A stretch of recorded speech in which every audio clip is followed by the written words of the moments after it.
Ladies and gentlemen, and welcome to panel 332 on getting out of crisis, innovate or retrograde. We are going to have a marvelous panel addressing very critical issues in terms of Canada's innovation performance and competitive position, as well as innovation management standards, the evolution of the science of innovation and innovation management, and how Canada can take advantage of that to recapture its innovation performance and competitive position in the world. We have gathered here a rather large panel of real world experts that are going to discuss these issues and share with you our findings. I'll start by presenting Canada's innovation performance. Afterwards, Bruce Farquhar from the Standards Council of Canada will discuss the importance of management standards. Peter Merrill, the chair of the Canada Mirror Committee on Innovation Management Standard, will discuss the Innovation Management System Standard. And then Irene Makar, the convener of Working Group 3, will discuss ISO Innovation Tools and Methods Standards. We'll have a quasi break with three sets of polls to see how you find the innovation, and then we'll go to the second part of the panel discussions, starting with Professor Hamid Etemad from McGill's Business School, looking at Canada's training for innovation. Sylvie Plante, the founder of Enterprise Channeling, will discuss social capital and its application for enhancing innovation outcomes. Unfortunately, we had Victoria Lennox to present Canada's entrepreneurial enhancements. She was the founder and the first CEO of Startup Canada. As I said, unfortunately, she has been sick since yesterday, and she will not be able to participate today. Following the place that was supposed to Victoria's, Michel Bergeron, the Chief Strategy Officer for the Business Development Bank of Canada, will talk about Canada's investment in innovation. After which we'll have another quick set of polls, a little bit of relaxation, to be followed by news from abroad, starting with Hiro Nishiguchi, the founder and CEO of Japan's Innovation Network, who will talk about how Japan plans to mobilize innovation management standard to maintain its position in the world. Belen Suarez from Spain will discuss Europe's social innovation actions. Anthony Macaulay from Ireland will discuss Europe's innovation skills enhancement.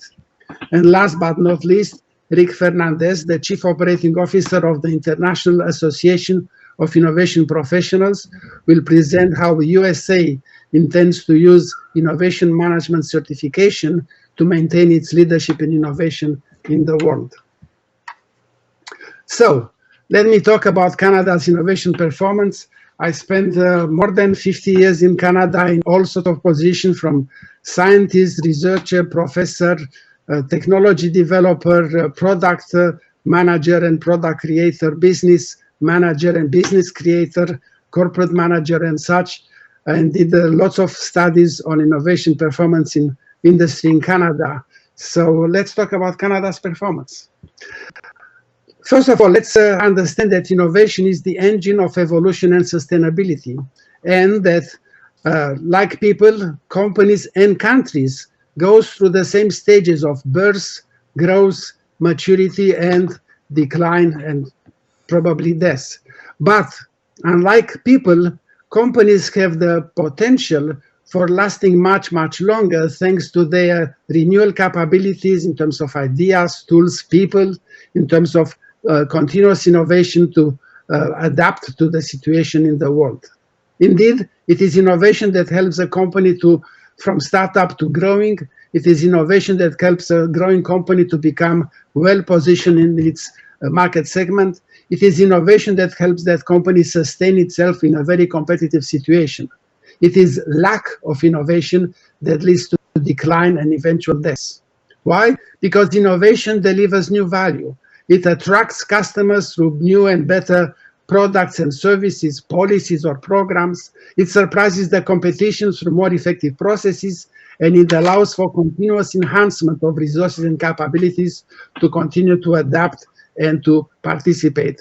Because organizations who do not innovate become less competitive, less relevant, they will decline and die. And let's remember that benefits go not to the countries who launch more startups, but to those who know how to scale and sustain them. Alas, Canada has been losing its competitive edge over the past years, and that is on all measures of competitiveness and innovation, despite the fact that we have many more natural resources than other countries, but somehow we miss the important brain resources of knowing how to handle innovation and how to handle its management. We do invent well in terms of papers and patents, but we innovate poorly in terms of market results. No, Canada does not have an innovation gap, but yes, Canada does have an innovation management gap. Why? Let me explain that. There are a number of reasons, but persistent are the myths that create problems in Canada. The myth number one is innovation is all about science and R&D, and the reality that innovation is a transformation of opportunities and ideas into market realities. Another myth is that innovation is all about having ideas, and the reality again is that innovation is hard, structured work to reap market benefits. Alas, many Canadian companies, more than 40%, do not have a system of innovation management. They do not project manage the innovation activities. They do not use enough metrics to manage the innovation activities, and therefore their performance is quite abysmal. There is too much Canadian wastage due to poor management of innovation. We had about 6 years of intense and extensive studies at the Conference Board of Canada looking at business innovation in Canada, and the conclusion was that despite usual demands for more money, lack of innovation investments is not the fundamental issue in Canada. The fundamental issue is innovation management, which requires leadership that nurtures a culture of entrepreneurship and pursues innovation competitively, comprehensively, and methodically with the right metrics to ensure value. And let me explain that one. Research is just the transformation of money and capabilities into knowledge. And what's important in terms of research for economic and social results is market research, society research, looking at user needs, competitive requirements, constraints, and regulations. Science and technology research is also important, and so is business research and such. So on the basis of that knowledge, people implement innovation solutions, strategies, better business models, policies, better products and services, better resources in terms of people, better corporate processes. All these solutions have the potential for value, but in order to reap that value, we need to deploy the solutions, we need to commercialize them. That requires market specifics, customers, volume production, channels, and support. It's only then and there that we can reap economic and social benefits out of innovation. And the cycle is the whole thing here is cyclical. Competition never ends, change do not end, therefore innovation cannot end either. Okay, innovation management as engineering science and social science rather than art. The best world management practices have been encapsulated by the International Standards Organization into families of management standards. Coming back to innovation, can innovation be standardized? No, absolutely not. But the process of managing it can be standardized. And ISO is developing the 56,000 family of standards for innovation management, both in business and in public organization. Canada can close its innovation management gap to boost its global competitiveness and well-being via massive adoption of ISO 56,000 innovation management across all industry and public sectors. And I finish here myself. It's time for Bruce Farquhar from the Standards Council of Canada to take it over and talk about standards. Hi, good morning. And okay, yeah, thanks, Soren. Yeah, thanks. I'm from the Standards Council of Canada, and I would like to talk to you a little bit about this morning about standards and the Standards Council of Canada's role in standardization. Next slide, please. So, I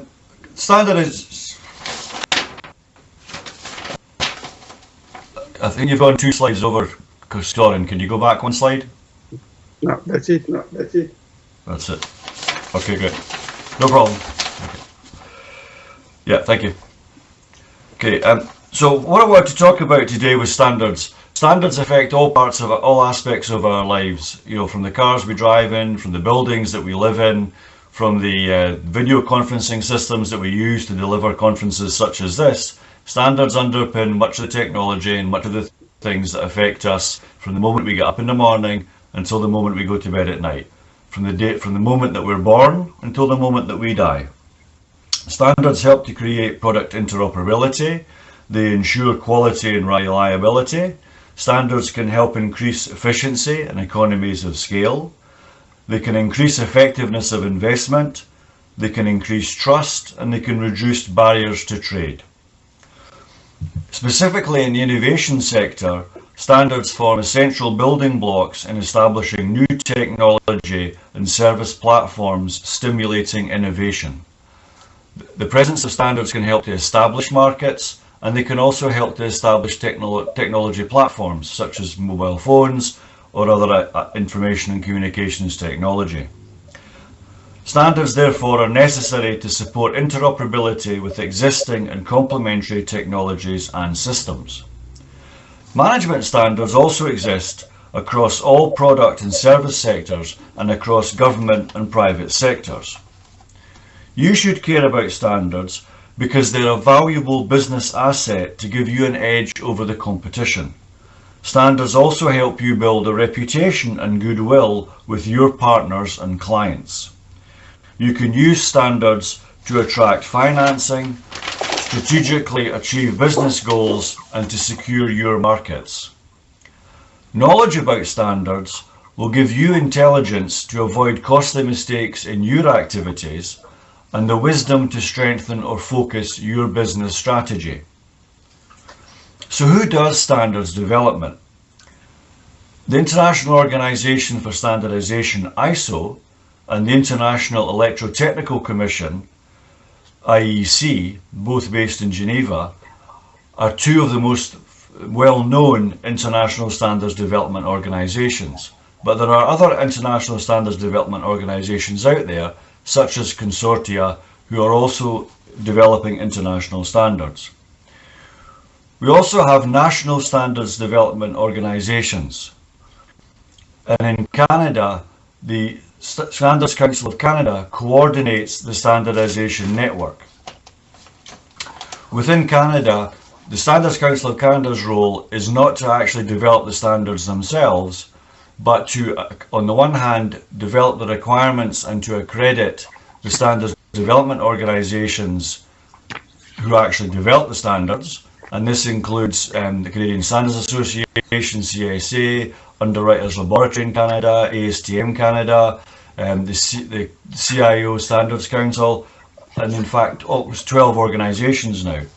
But SCC also plays an important bridge between government and the stakeholders in helping to identify what standardization strategies can support government policy and benefit Canadian society in general. And in particular, we've been working on two large programs, one dealing with innovation and one dealing with intellectual property, and promoting these aims and the aims of the government and industry through the adoption of standardization strategies, which often see standards developed by one of the standards development organizations in Canada or at the international level, for example, through ISO and IEC. The SCC then coordinates the standardization network in Canada and also facilitates the participation of Canadians in international standards development. In order to contribute to increase the versatility and responsiveness of the national standards system, the SCC has also published guidelines for the development of national technical specifications, national workshop agreements, and national community source guidance. These new types of deliverables support SCC's innovation initiative to help Canadian companies explore how they can leverage these new standardization options to support their trailblazing ideas. These options allow us to have a range of standardization solutions which can be developed at different speeds and representing different levels of consensus, but can respond to the specific needs of innovators and of companies at a certain moment in time. The SCC is the national member for Canada of ISO, and we also provide the Secretariat of the National Committee for the International Electrotechnical Commission. We participate in ISO Council and TMB, where decisions are taken on launching new standards projects. So Canada is very well strategically situated to be able to influence new projects that are promoted at the international level. So in conclusion, standards play a vitally important role in all aspects of our lives.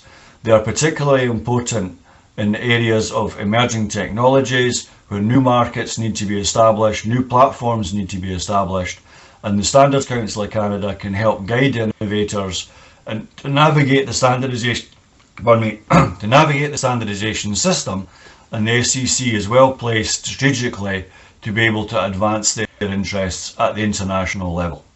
Thank you. Thank you, Bruce. Now it's time for Mary to discuss about ISO 56000 innovation management. Peter? That's it, fine, thank you. Hello everyone, I'm Peter Merrill. I'm head of delegation for Canada to the ISO technical committee that is developing the ISO 56000 series. And that series, as you gather, is about innovation management. It's a globally accepted approach to managing innovation, and importantly, it's a system approach. Innovation is not magic. It's not something that falls out of the sky. And there's overwhelming evidence that serial innovators have a system approach. There are many reasons for a system, but in the time I have, I'm just going to give you one reason, and this is it. ISO works very closely with the United Nations, and the UN has set 17 Sustainable Development Goals for the year 2030.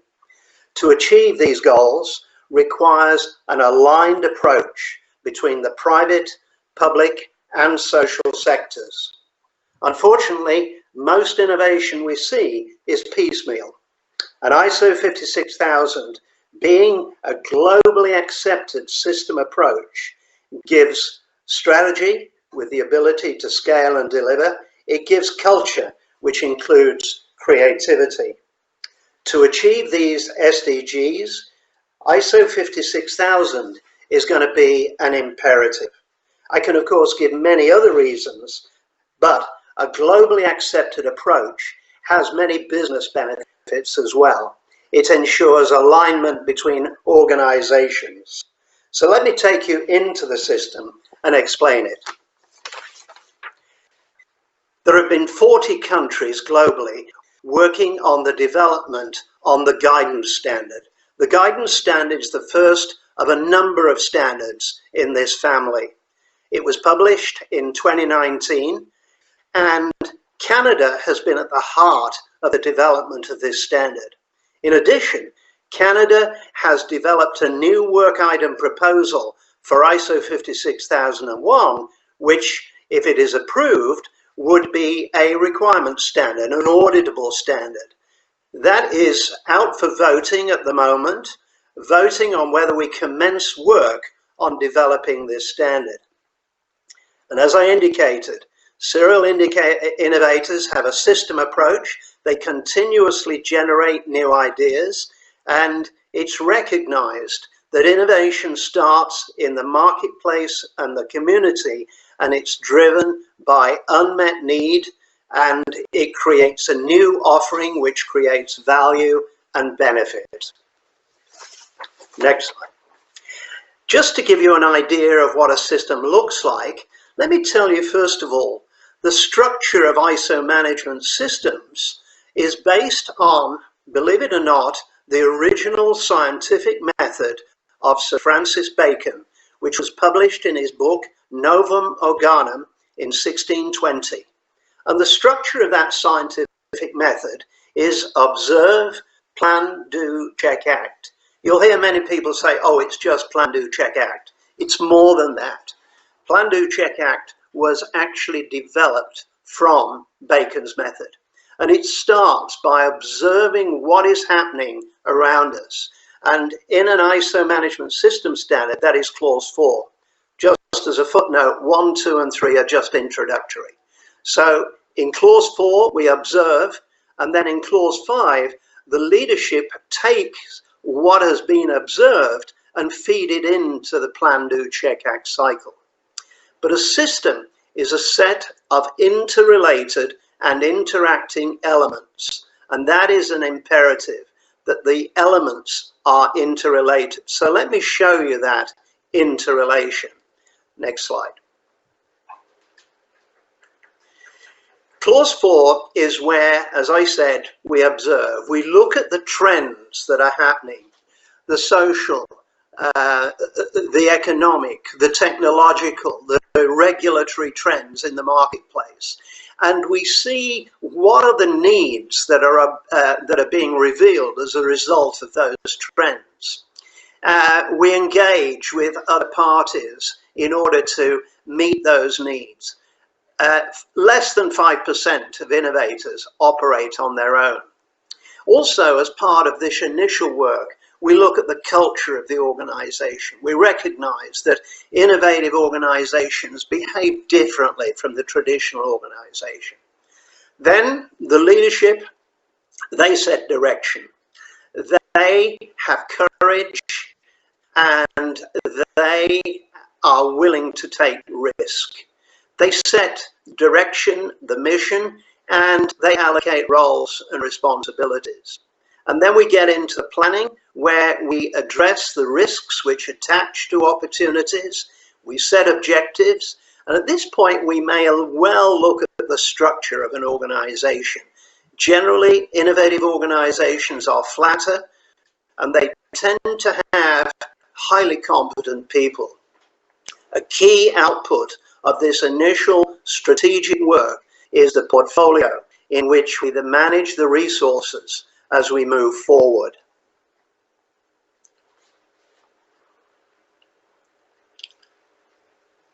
Next slide. And the resources for innovation are, of course, time, money, and people, but they're also knowledge. And managing knowledge is a critical part of the innovator's success. And in this time of rapid knowledge growth, knowledge management actually interfaces very closely with innovation management.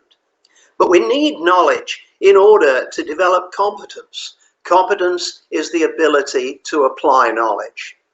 And then there are many other supporting activities, but I want to go straight to the bottom of this slide and talk about intellectual property. That is one of the primary outputs of the innovation system.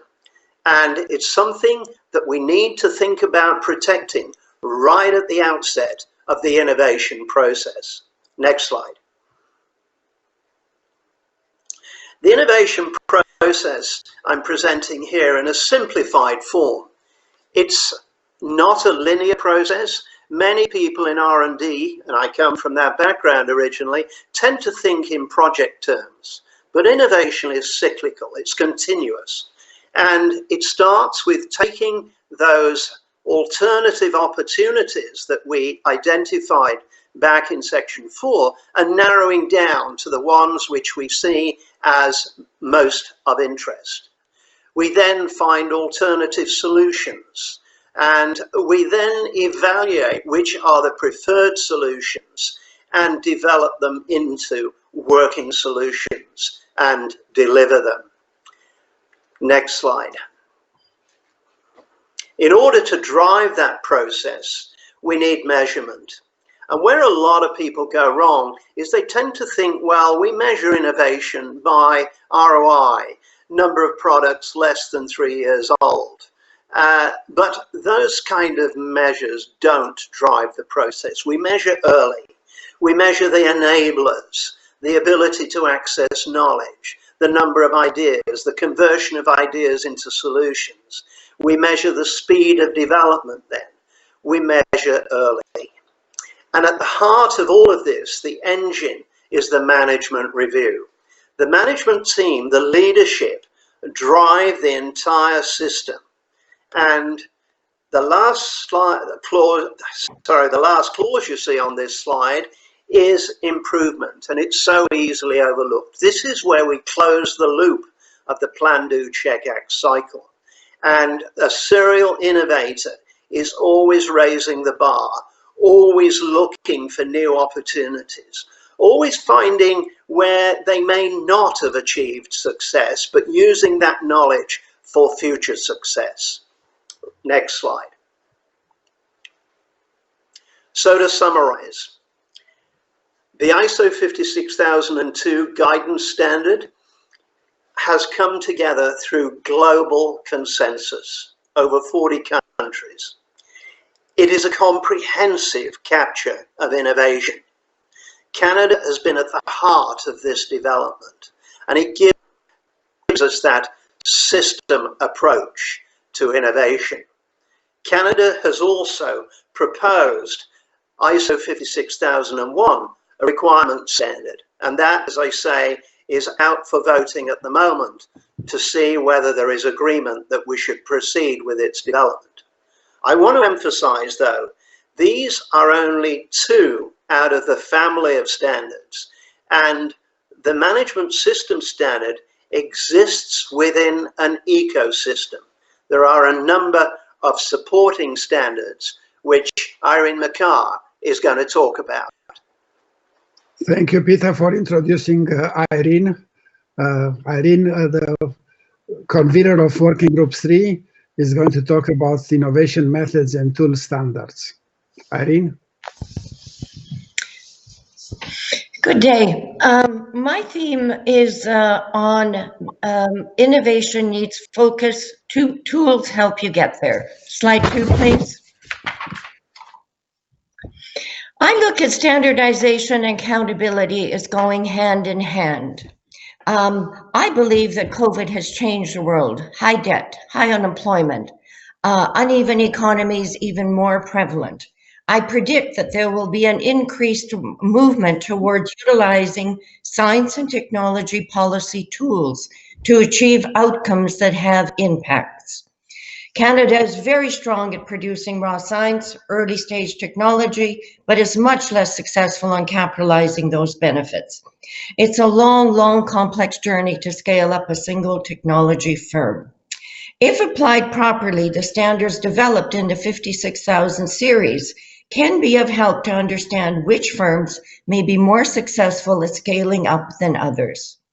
The last two bullets on this particular slide are talking about what I see that used to be a concern for private entities. In light of COVID, I do believe is now going to be a public concern. And I predict there will be an increased interest in understanding the return per investment dollar in R&D. For me, the main critical issue lies with understanding and measuring the effectiveness and efficiency of investments made in R&D. Next slide. The intent when standardizing processes is to ensure innovation initiatives and processes are adequately supported, resourced, and managed. The development of standards increasingly focuses on the ability to achieve intended results. So to some degree, even the development work of standards is becoming more accountable. When used to solve problems, standards can act as a catalyst.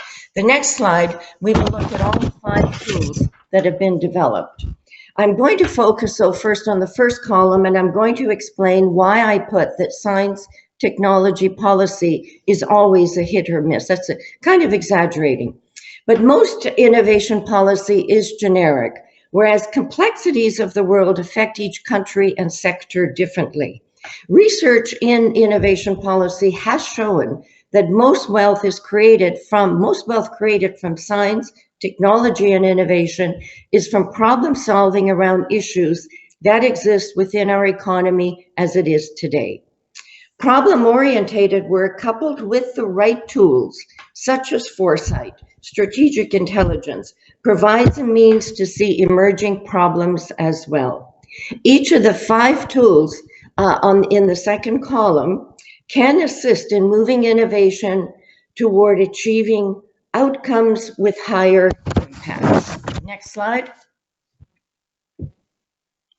These tools can assist with better intelligence.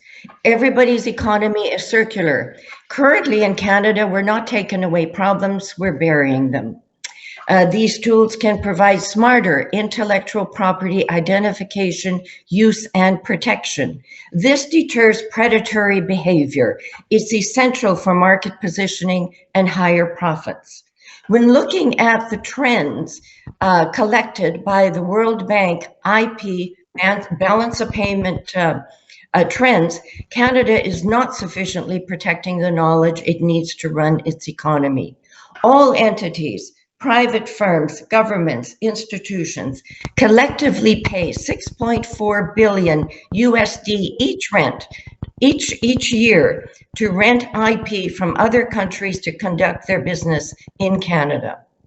These tools also can assist with smarter partnerships. Scaling issues do not get solved in isolation. Knowledge levels the playing field. Sometimes it's best to partner, and perhaps Canada has to do that. Partner with nations who have similar values and goals. And I'm going to end with higher accountability. I do believe that we must understand the efficiency and effectiveness of R&D investments made both at the innovation project level and at the portfolio level. At the project and portfolio level, there must be more effective strategy, innovation, impact measurements to systemically manage innovation in all economies, firm level economies, national level economies. Thank you for your attention. Thank you very much, Irene. And we'll have a set of polls. I'm going to stop sharing for the moment so that you can all look at the questions in the polls and can look at the results of the polls.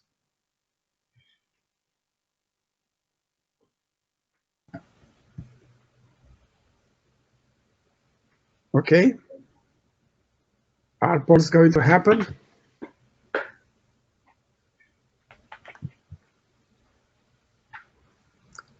Somehow the text is not very clear to me, but hopefully other people can read it and answer the questions. Thank you.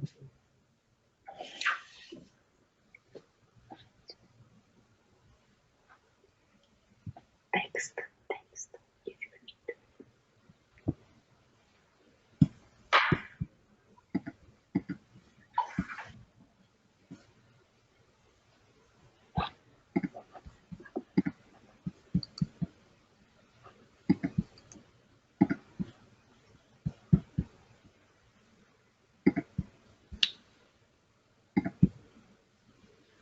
Do we go to the second question?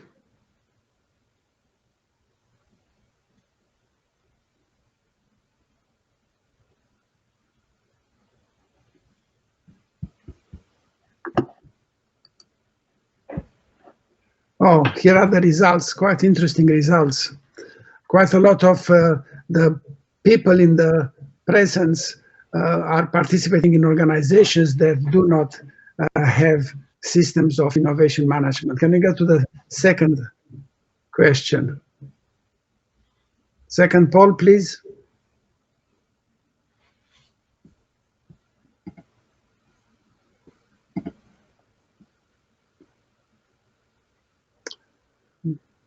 I see that the polls are taking a long time to happen. So we may. So basically the question is, who is responsible for innovation management in your organization? Is it nobody, the technology R&D prime, the information prime, the HR prime, the top executive dedicated, or someone else?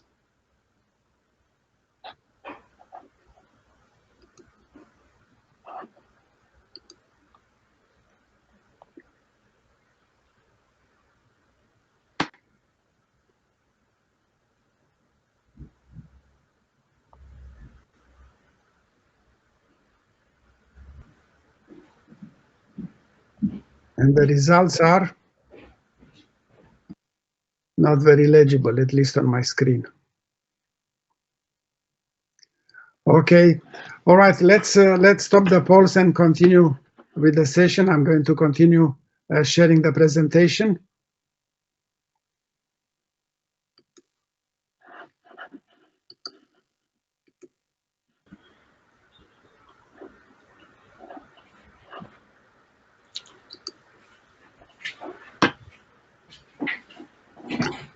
Professor Hamid Etemad will talk about innovation training in Canada. Hamid, can you take it? Good day, everyone. Please go to the next slide. Please skip this.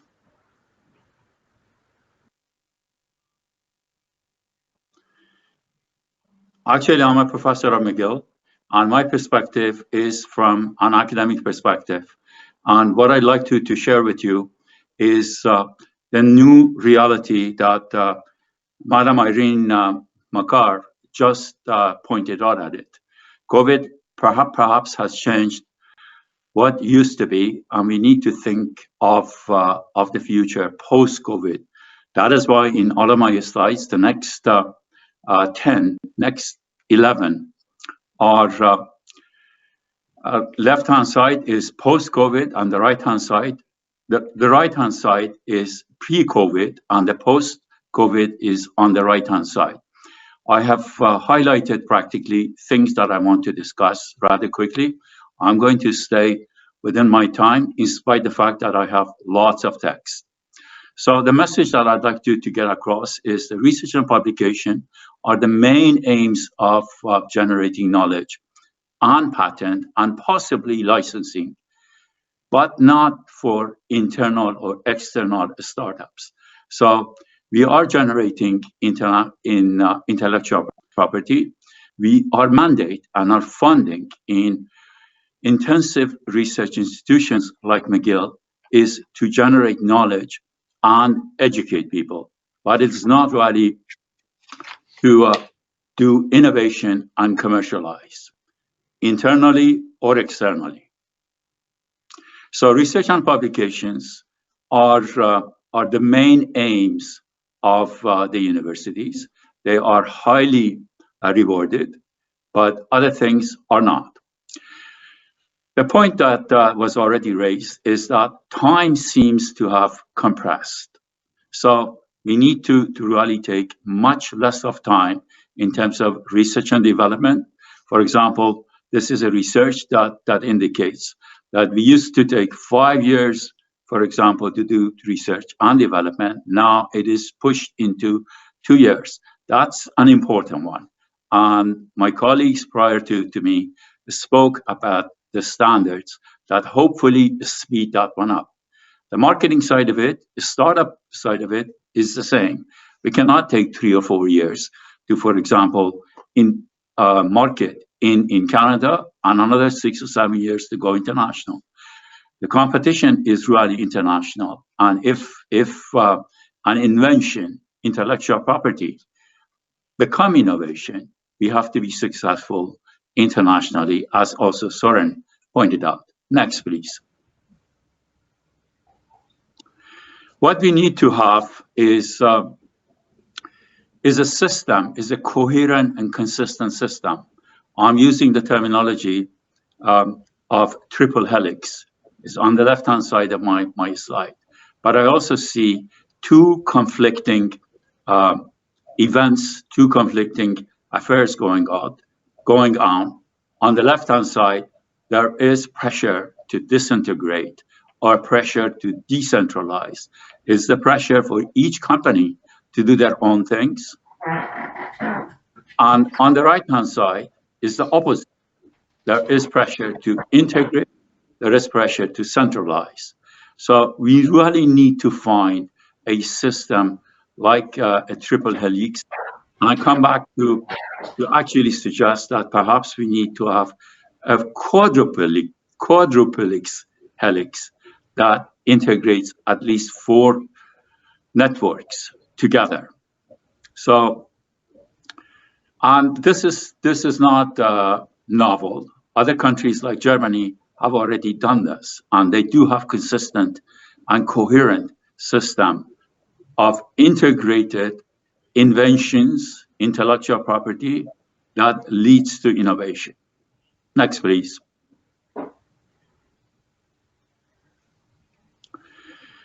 Faculty consulting actually helped to solve some of the problems.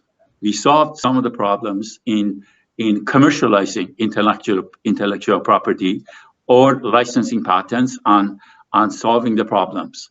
But as I said at the very beginning, the general mandate, the funding, the expectation of the society from universities is to generate the knowledge, intellectual property, and educate students, but we are not really in the business of commercializing things.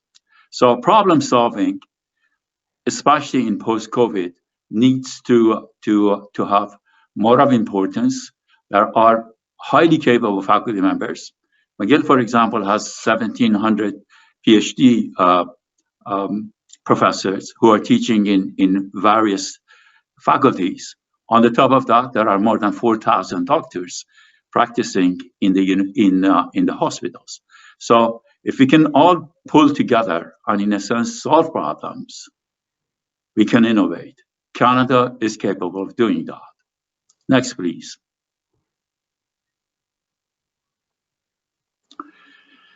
Sometimes I look at the Faculty of Medicine and the Faculty of Sciences, and I say, problems actually walk in.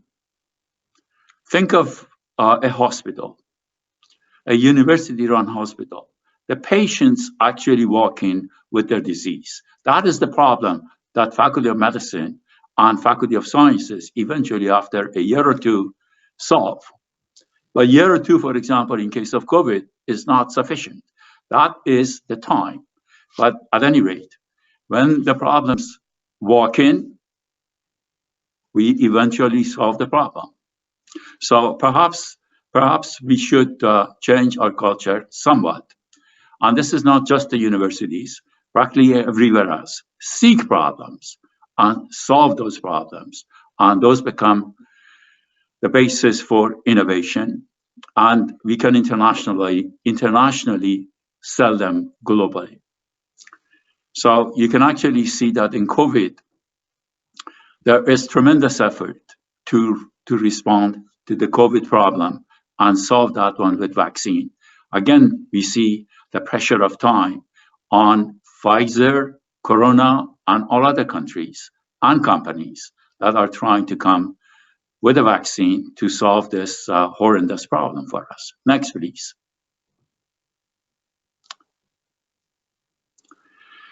With respect to training, executive, lifetime learning, engineering, and entrepreneurship programs really do offer applied programs, and they do solve problems. But perhaps we need to do more of those to prepare actually the management to accelerate actually the rate of their organizational innovation and inventions, such that we become much more efficient as a nation. In the first cycle that we offer education. Next slide, please.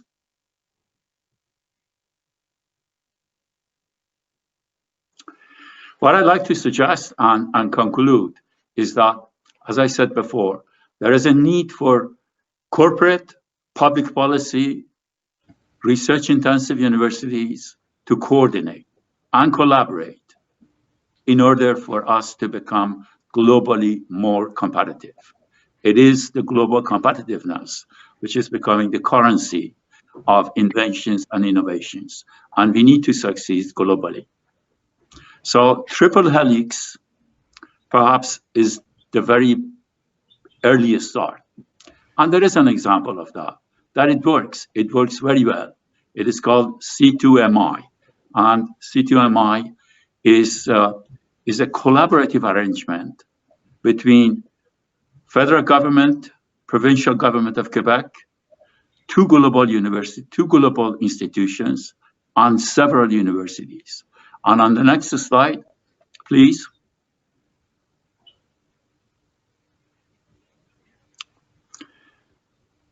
I do usually ask in my courses, the what if question.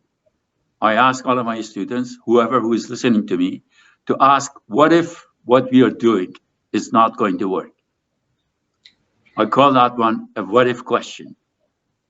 And I always ask for plan B and perhaps possibly plan C, just in case things do not work. I'd like to take a moment to say, perhaps we did not ask the question of what if with respect to COVID. COVID has been with us nearly a year. Did we ask the question of what happens if COVID comes to Canada? Were we prepared? I have an impression that we have not yet asked that question. We are not yet quite prepared for the answer. So solution B, solution C. The picture that is in front of you is the C2MI, is a one-stop shop for solving problems of microelectronics for startups.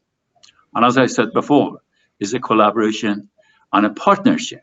It is important, it's a partnership amongst the governments, federal and provincial, to large global corporations and the universities. And I'd really like to say that perhaps we have to extend this one with this network of practically everyone who can help pushing inventions to innovations. I thank you for your time and attention. Thank you, Hamid. And next is Sylvie Plant, founder of Enterprise Channeling, talking about the value and the importance of social capital. Sylvie? Thank you, Soren. Building on previous presentations, let's explore now how social capital can inform a holistic approach that focuses on relationships as a strategic asset for innovation. This relational approach builds on the recognition shared by my colleagues that in our interconnected world, it's imperative to come together across boundaries of organization, profession, and nation to find innovative solutions to complex problems related to health, the environment, and society.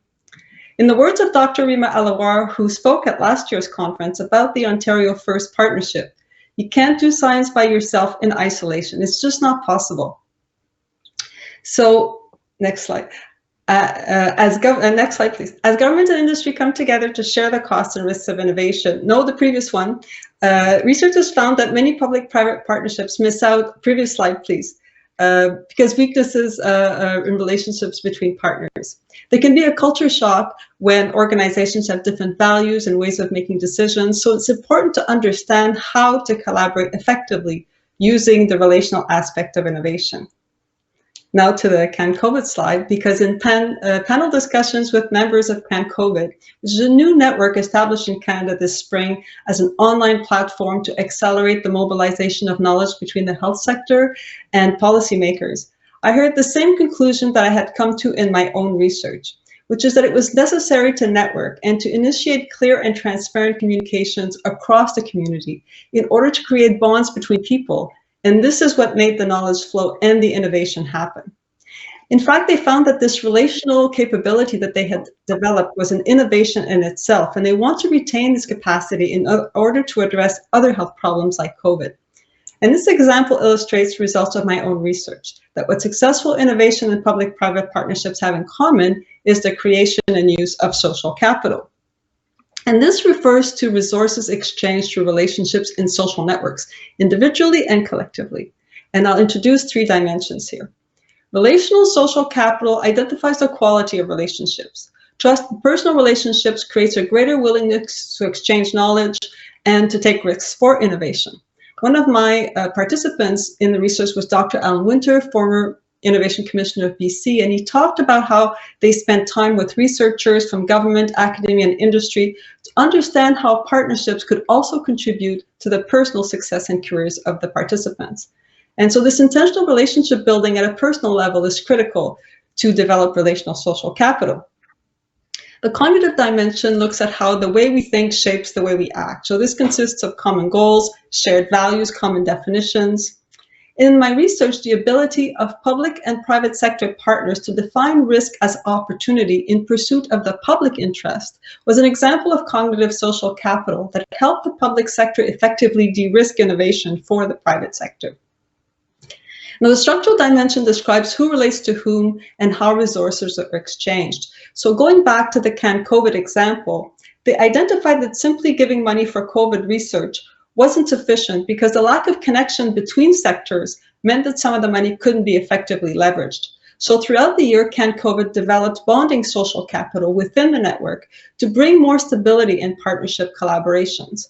And by linking with other organizations, they developed bridging social capital to access more diverse knowledge as they're coming up with innovative solutions to the problem of COVID. Now, the important thing to know is that these dimensions of social capital work together to complement the use of innovation standards. So social capital is a valuable mechanism. But in partnerships context, it's not the whole story. People are needed to activate social capital to really accelerate innovation. And the most successful innovation projects actually develop adaptive capacity through a leadership practice called boundary spanning. Now, this involves mediating between groups to link diverse sources of information and expertise. My research found that specific boundary spanning practices activate social capital to facilitate innovation. These are personal relationship building, stakeholder engagement, collaborative problem solving, and experimentation. So in reflecting on innovation capabilities in Canada, it's relevant to ask how effective are Canadian organizations at boundary spanning in order to activate social capital. So I encourage you to start thinking of innovation management as a social science as well, by integrating social capital and boundary spanning, especially in the context of partnerships across sectors. I think you and your organizations can become boundary spanners, catalysts that nurture bonding and bridging networks in order to strengthen your innovation ecosystem. And these relational capabilities are important in the implementation of innovation standards and processes in order to truly ensure that we deliver both business and social value from innovation. Thank you. Thank you, Sylvie. It was time for Victoria Lennox, the founder and the first CEO of Startup Canada, to talk about entrepreneurial enhancement. Unfortunately, as I mentioned earlier, she has been sick since yesterday morning and she will not be able to participate. I'll pass quickly over her slides and then we'll move to the next speaker. We'll pass over the polling questions because they were not very well managed. Okay. I urge you to get in touch with Victoria Lennox at victoria@lennoxgroup.com and get her to be involved in your activities because she understands very well what entrepreneurial culture is all about and how to create an entrepreneurial culture, and most important, how to support the entrepreneurs in Canada in order to become really, really effective in their activities and scale up to something that's significant for the entirety of Canada. Okay. And now it's time for Michel Bergeron, the Chief Strategy Officer of Business Development Bank of Canada, to talk about SME innovation investments. Michel? Thank you, Soren, and good day, everyone. Thanks for joining today. So what I want to do with you today is provide a perspective on what is Canada's performance as it relates to our Canadian SMEs. Now, Soren, in the first part of his presentation, alluded to the fact that Canada's competitiveness is decreasing. And the simple thesis I'm putting forward today is to say that it's not Canada's performance that is, at risk here, but it's more at the firm level. So unless Canada's business performance at every firm improves, then Canada's performance will not improve in an aggregate form. Now, in designing solutions to improve Canadian innovation performance, we have to keep in mind that given Canada's structural composition of firms, 99.8% of firms in Canada have less than 500 employees, and in fact, 84% have less than 20 employees. So we have to keep in mind that unless Canadian SMEs improve their innovation performance, Canada's innovation performance will not improve. Now, just a reminder for those of you less familiar with BDC, Canada's Development Bank, we've been supporting Canadian innovators for more than 75 years. Currently, we support more than 60,000 Canadian SMEs, about $35 billion committed financially to these firms, and we support them either through term financing, quasi-equity financing, or venture capital. but also with advisory solutions, because you know what, growing a firm is not just a function of financial resources, but is also a function of management capacity. So we help innovators in many ways. Now, if we go to the next slide, when we survey Canadian SMEs to understand exactly what is the composition of their innovation performance, well, the first piece of data you have to keep in mind is that about 2/3 of those SMEs consider themselves as non-innovators. So part of the challenge will be to convince more SMEs to become innovators, and then those that are innovating obviously are doing it through various forms, either through product innovation, some form of sales innovation, or new business models.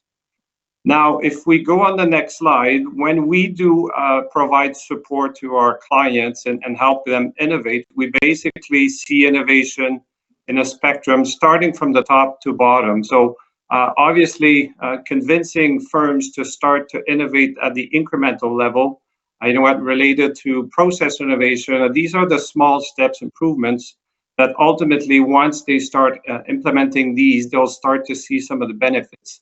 And once they reach a certain maturity level incrementally, then it's time to look at expanding.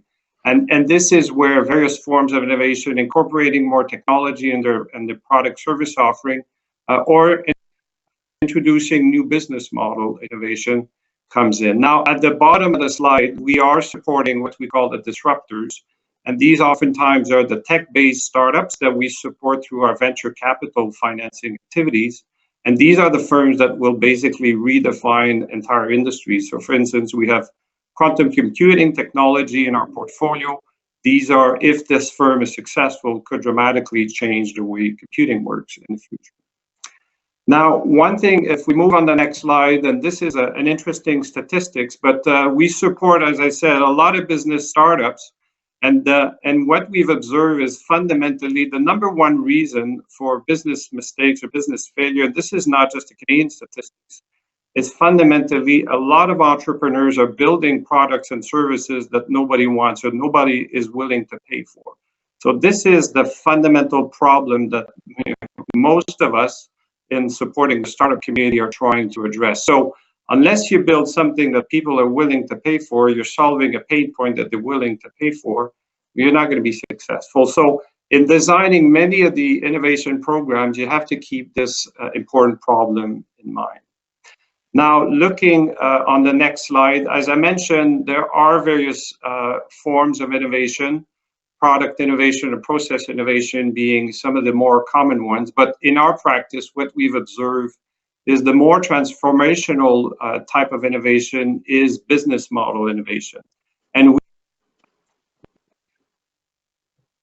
we see right now there are a lot of opportunities for firms to completely reinvent their business model and the value proposition that they put to market. So one of the big challenges that Canada is facing right now is whether these digital technologies will become an enabler to develop new types of business models, and so we can benefit from it as opposed to suffer from those digital technologies.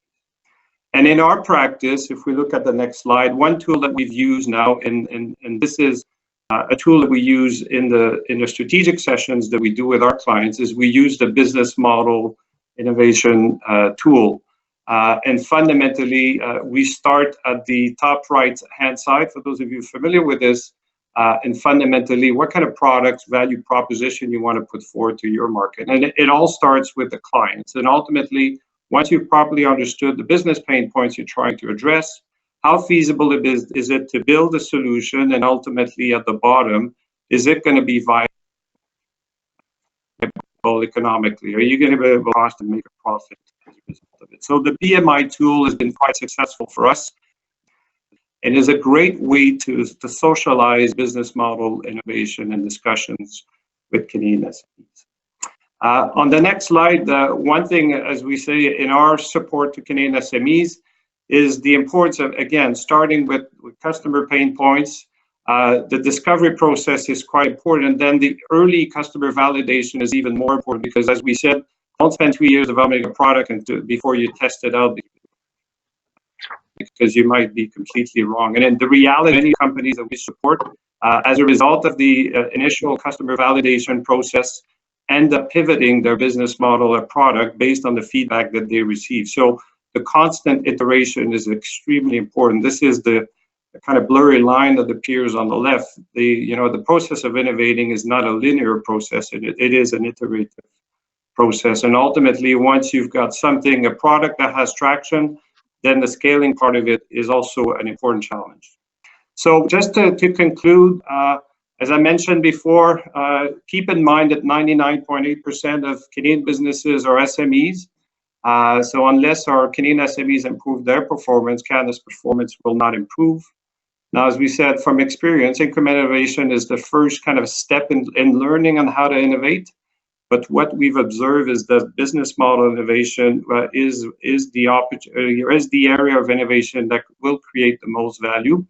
But on the one hand, many SMEs are just not equipped to manage their innovation journey. So this is a competency that can be learned, and this is why we're supporting Canadian SMEs try to better master this particular skill. So happy to take questions at the end. Thank you.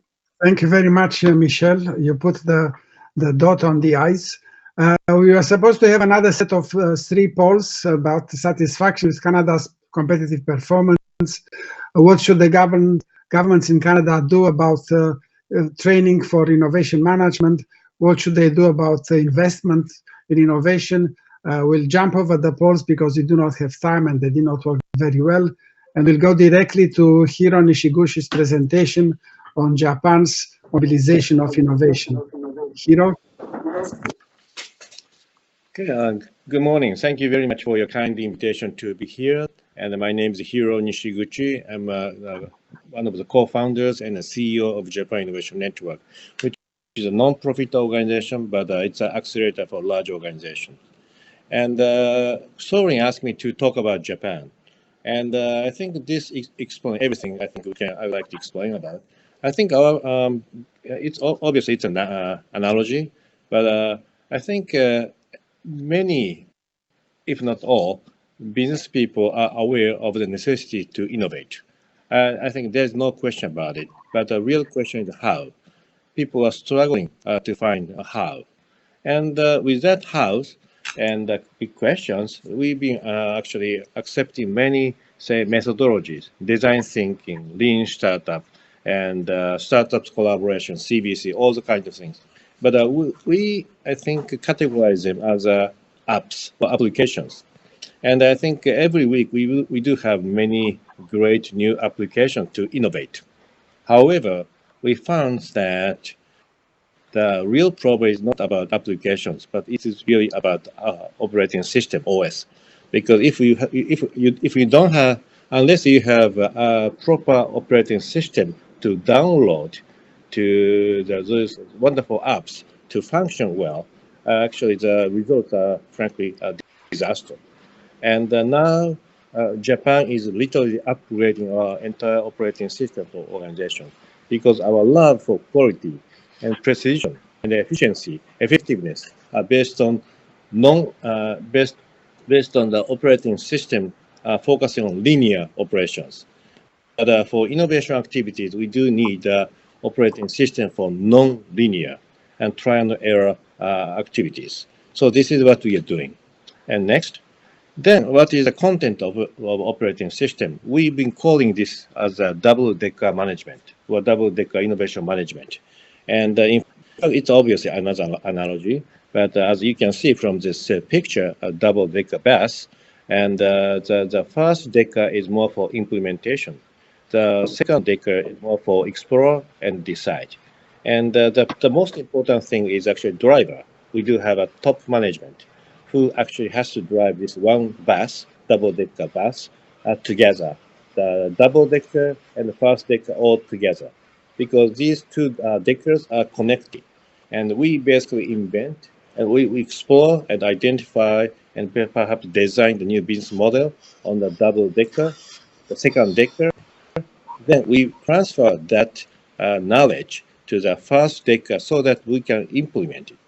And oftentimes, Japanese organization tend to have only the first decker, and but we are now literally building up the two double-deckers bus right now. And because the next please, actually there's a history actually about this story.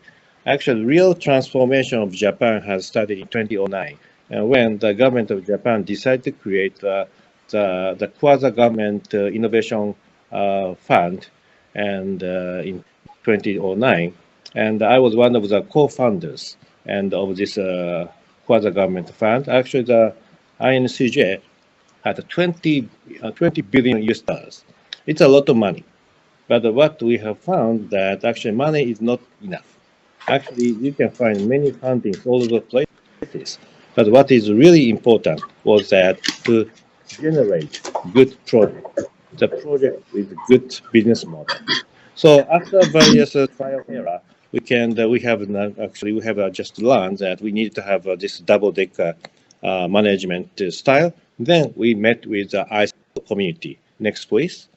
And our thinking is that actually this ISO management system, innovation management system, is a wonderful operating system to accept many applications from all over the places, maybe from Silicon Valley, from Canada, from European countries, but we need to establish a good operating system.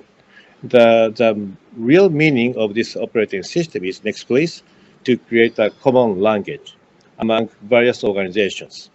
And also, actually, next please, among various countries, because I think we are in the era of competitiveness with collaboration. Unless we have a common language to collaborate, we cannot be competitive. So I think I finished my presentation. Thank you very much for your attention, and happy to be here. Thank you so much. Thank you very much, Hiro. Thank you, despite the late hours in Japan. It's time for Belén Suárez from Spain to talk about Europe's social innovation activities. Belén? Okay, thank you very much. Well, next slide, please. Thank you.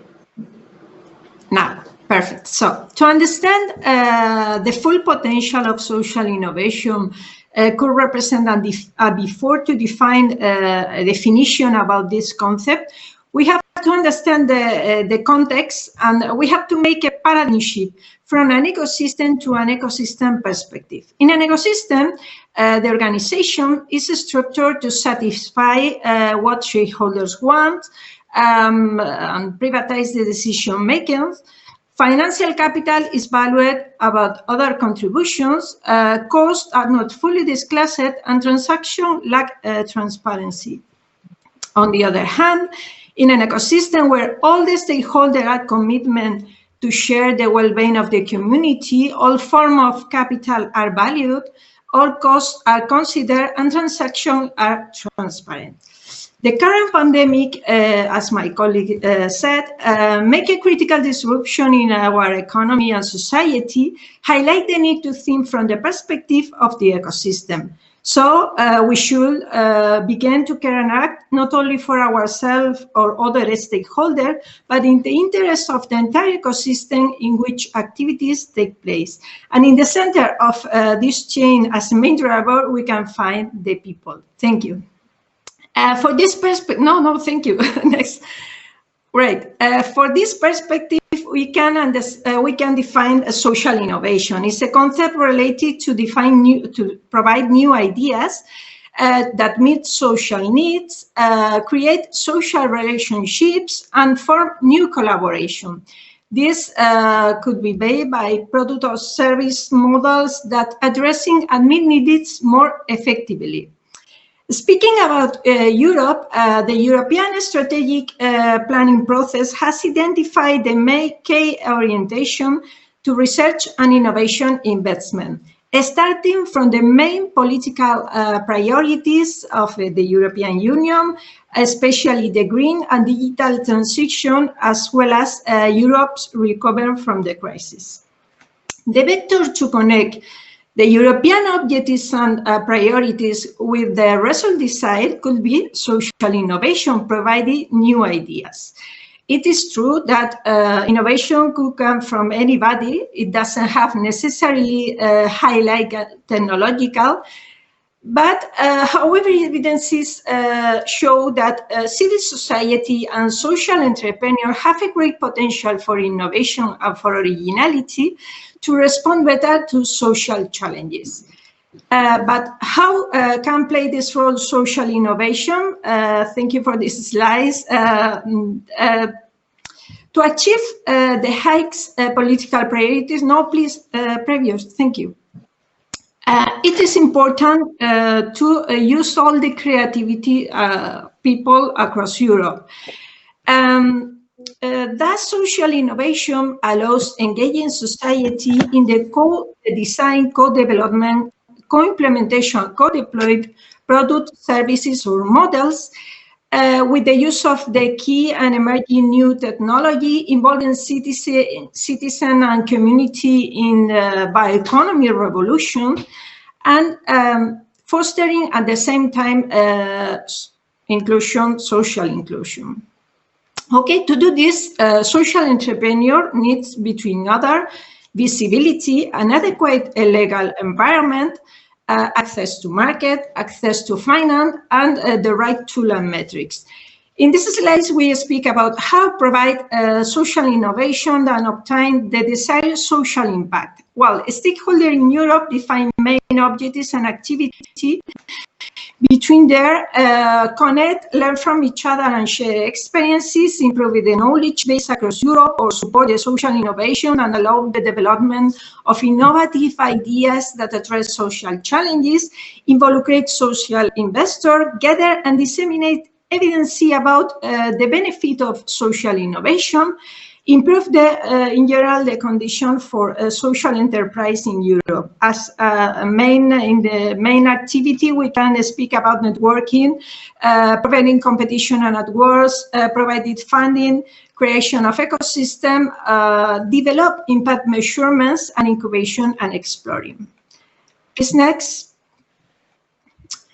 Thank you. Speaking about provide the right tool as a driver of innovation, we need to make reference to the standard from which address the social innovation management.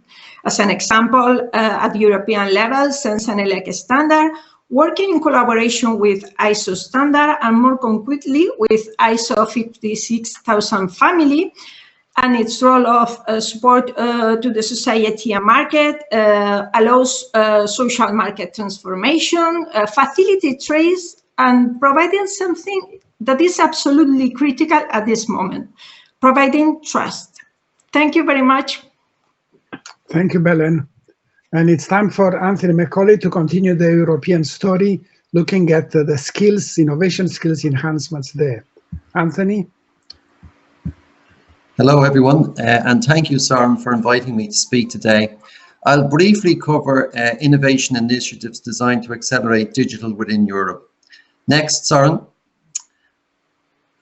As part of the next EU Digital Investment Plan, the EU Commission has launched Digital Europe. It's a program running from 2021 to 27, and over that period, the Commission will invest about 9.2 billion to build strategic digital capacity, focusing particularly on digital skills. Investment will take place in areas such as supercomputing, artificial intelligence and cybersecurity, but will scale digital adoption through innovation. And that'll happen at a country, EU-wide and global level through a number of mechanisms, which I'll discuss briefly today. And these will particularly be of relevance to Professor Hammett, who has raised them previously. At an EU level, we have the European Innovation and Technology Institutes. At the national level, the Digital Innovation Hubs. At a regional level, the Digital Innovation and Scale-up programs, and then globally through the Eureka program. The clear emphasis of these is to encourage digital adoption within SMEs, and then translate those into commercial outcomes. And then progress is measured using the digital scorecard. Next, Søren. The European Institutes of Technology are an EU body, and they provide encouragement and support across Europe to enable what is referred to as the triple helix. And Professor Hammett mentioned this previously. And this is about bringing together academia, industry, and government to enable innovation. The EITs operate on the basis of partnerships between leading companies, research labs, and higher education. These partnerships are called innovation communities, and each is dedicated to finding solutions to a specific global challenge, from climate change and sustainable energy to healthy living and food. And their remit is to train a new generation of entrepreneurs, develop innovative solutions and services, empower startups and scale them up. The emphasis is really to get new ideas to the market, turn students into entrepreneurs, but mostly to harness collaboration to develop these solutions. Next. The innovation hubs, only about 1 in 5 companies across Europe is what's referred to as highly digitized, and about 60% of large companies and more than 90% of SMEs lag behind in terms of digital innovation. So at a national level, Europe has set up the digital innovation hubs. They help ensure that every size of company can take advantage of digital opportunities. They're one-stop shops that help companies become more competitive with regard to digital technologies. Next there, Søren.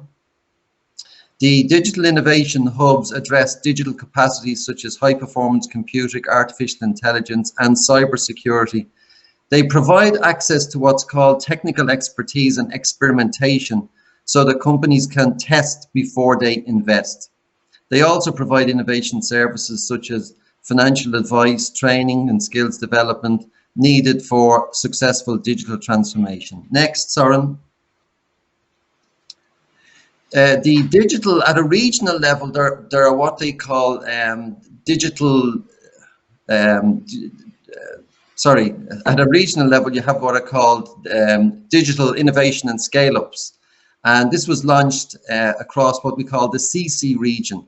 Its focus is to address an investment gap in digital innovation and to support scale-up within particular regions.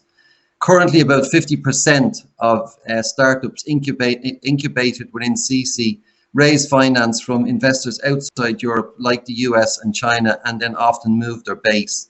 So these schemes provide financing tools tailored for startups which require riskier finance and are typically underserved by the traditional finance sector. They offer technical advice, and then they boost investment in enabling environment for innovation, such as cross-border digital infrastructures. Next there, Søren. The Eureka program operates at a global level, and this is a Eurostars program. It's a program supports R&D focused SMEs. It's co-funded by national governments and by the European Union itself. The European STARS applications, it's a very competitive process, but they ensure that the best business ideas are selected and the strongest partnerships are then supported.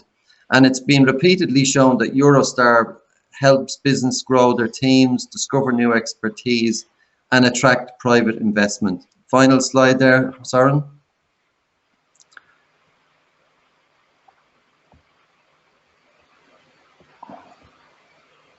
Sorry, okay. So in terms of EU measures, the EU then measures the effectiveness of its innovation strategy with the use of the innovation scorecard that you're seeing in front of you.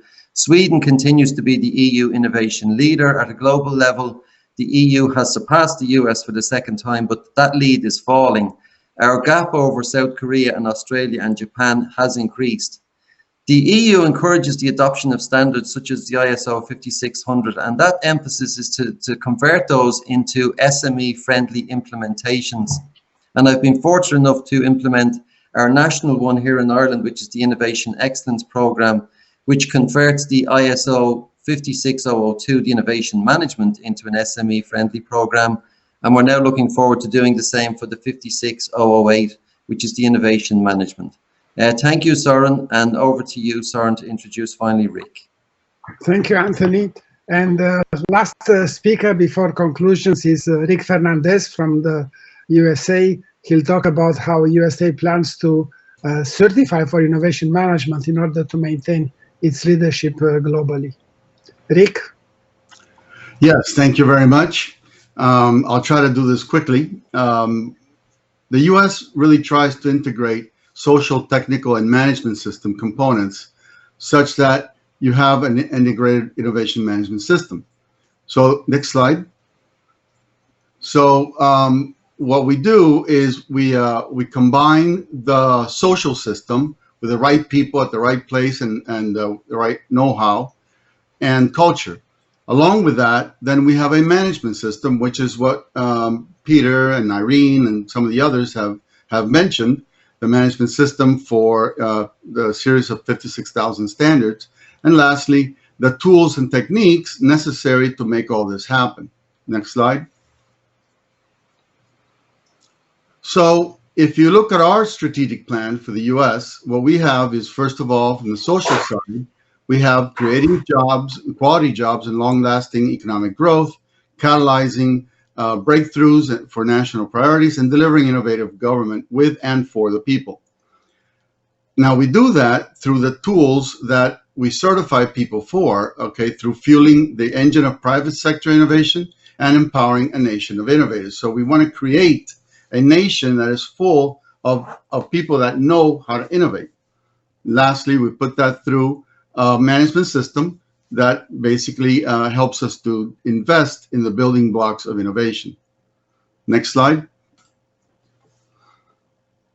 As was mentioned earlier, right now, there's 9 56,000 series standards. 56,001, the conformance standard, which is currently being voted on, would complete the whole picture, at least for now. And it would give us all the management system tools to be able to accomplish an integrated approach to innovation management. Go ahead, next slide. So from the perspective of IOIP stands for International Association of Innovation Professionals, of which I'm the COO at the current time. We have different certifications available to make sure that the professionals that are going to be working on these issues can have the proper tools and know and have the confidence that they know how to do it. So we have certified management of innovation. We have a certified professional innovator, which is one of the most sought after certificates. And then you have CIO, design thinking methods and tools. Currently, there's a brand new one that just started the course here with some of the people that are on our list here, as well as many others internationally, is called ISO 56002 Lead Auditor, because we foresee that 56002, along with 56001, will become a way to assess organizations to make sure that we can get them to be more innovative, utilizing an innovation management system. So this gets us prepared for that. Next slide. The benefits of certification, which come with a certification from IOIP, are for professionals is knowing what to do, when to do it, how to use it, and how to use the tools, and then be recognized by others as being well prepared and being part of the process. For employers, though, they know that they're getting a person that actually really knows innovation and innovation management. Next slide. So to focus on the social side, just so everybody understands, by creating equality jobs and lasting economic growth, what we want to do is we want to, again, sharpen America's edge in advanced manufacturing. For a while there, much of our manufacturing was going off-site, going off to China and third world and Mexico and so forth, but we want to bring that back to the United States. We've made some inroads on that during the past few years, but that still has a long way to go. We've brought in some auto companies. We've brought in something from Apple that's going to be doing some of their manufacturing here, and we have some other companies that are coming back. But that won't happen if we don't prepare the groundwork, so to speak, for them to be innovative and to have an innovative set of people that are able to help them. But we also need to work very, very heavily on our government, on innovative government. We don't, that's sort of behind the 8 ball right now. We're just not doing a good job of managing innovation in our government. And we will be doing that little by little with the help of the likes of ANSI, the American National Standards Institute, the U.S. Chamber of Commerce, and the other agencies in the government that are going to be working with us to make this happen. So rather than going through all of these and with a limited amount of time, let me just summarize. You would have in the center, you would have a full-blown accountability action plan. This is similar to what Peter was talking about, where you have the scientific method. So you would have a strategic direction, have accountability along the way, making sure that those action plans are I don't know what came up there. Okay, those action plans are attained, and then performance evaluation. But to do that, you have to set up your social system through your organizational culture. You have to create your technical system through your capital development of people capital, like technical competencies, behavioral competencies, innovation competencies. And then lastly, create an innovation management process that hooks it all together. With that in mind, if you have any questions, you're welcome to reach out to me. I hope I did this in the proper amount of time, Soren. Thank you, Rick. Thank you very much. And let me summarize what we are trying to say in this session. We understand the problem of Canada's lagging on competitiveness and innovation. We understand the context with competition becoming more intense. We understand the context with the ISO 56000 family of innovation management standards that are changing the game. And we understand that other countries are moving forward and we need to act fast. So my recommendations, our recommendations are that we should consider in Canada and everywhere else innovation management as a critical engineering and social science. We should train government and industry management on how to apply ISO 56000 standards beneficially. We should nourish entrepreneurship via training for innovation management in universities and colleges. And finally, we should make investments conditional on assessed innovation management know-how. And now was the time for questions. I'll stop sharing, and because otherwise I cannot see the questions, and we'll go forward with whatever questions we can have here. Okay? By the way, before we close the session, I would like you to, I will urge you to respond to the survey, the Canadian Science Policy Centre survey on the conference and the participants. And sorry for the no time to answer all questions, but you can reach me, you can reach any of the panelists, ask questions, and we'll be very happy and glad and honored to answer your questions and engage in more conversation. Once again, thanks to the panel, thanks to the organizers, and hopefully we'll maintain our dialogue intensely in the future. Thank you. Thank you all.